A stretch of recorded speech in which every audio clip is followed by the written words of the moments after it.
I tre piccoli gufi di Marty Waddell e Patrick Benson, edizione Mondadori. C'erano una volta tre piccoli gufi, Sara, Bruno e Tobia. Vivevano in un buco dentro il tronco di un albero con mamma gufa. Nel buco c'erano rametti e foglie e morbide piume. Quella era la loro casa.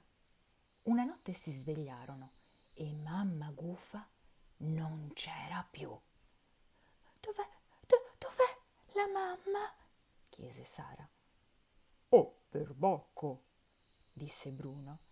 Oh, voglio la mamma, Disse Tobia. I piccoli gufi si misero a pensare. Tutti i gufi pensano molto. Io penso che sia andata a caccia, Disse Sara. per procurarsi il cibo, Disse Bruno. oh, voglio la mamma, Disse Tobia. Ma mamma gufa non tornava e i piccoli gufi uscirono dal nido, si sistemarono sull'albero e aspettarono. Sara su un ramo grosso, Bruno su un ramo piccolo e Tobia sopra un tralcio d'edera. tornerà, Disse Sara. tornerà presto, Disse Bruno. voglio la mamma. Disse Tobia. Era buio nel bosco e dovevano farsi coraggio perché tutto si muoveva intorno a loro. Ci porterà dei topolini e altre cose buone, Disse Sara. di sicuro. Disse Bruno. Io voglio la mamma. Disse Tobia.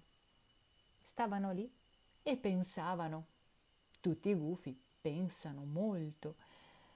Penso che dovremmo sistemarci tutti sul mio ramo, Disse Sara. E così fecero ed eccoli insieme, vicini.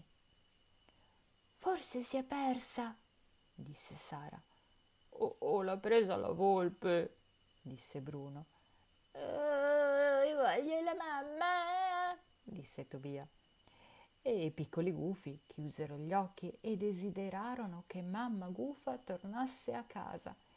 E lei tornò. Soffice e silenziosa scivolò tra gli alberi verso Sara, Bruno e Tobia.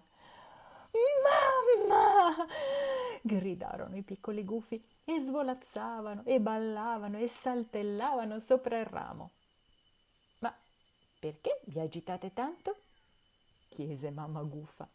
Lo sapevate che sarei tornata? I piccoli gufi ci pensarono. Tutti i gufi pensano molto. Io lo sapevo, Disse Sara. anch'io lo sapevo. Disse Bruno. E Tobia disse: Io voglio bene alla mia mamma.